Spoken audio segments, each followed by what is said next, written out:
Nagtiripon ang mga media practitioners sa gikan sa Albay asin Sorsogon sa kinundusir na Media Safety Roadshow sa siyudad ni Legazpi. Pinanginotan ang aktibidad kan First Philippine Media Safety Summit conveners na nagtutulod na mas mapaurog ang Philippine Plan of Action on the Safety of Journalists. Obheto kaini na mapapusog ang kakayahan kan media, mapalangkaw ang tiwala kan publiko, mapakarhay ang working conditions, asin mailikay sa anumang peligro. Natukar man sa pagtiripon ang kadalasang mga rason kaya nabubugtak sa peligro ang buhay kan mga taga-media kung sa inpigsyerto man kan mga otoridad ang tabang para sa seguridad kan mga ini.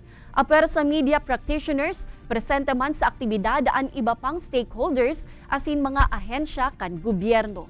Observe natin hindi masyadong naano ang mga labor laws, no?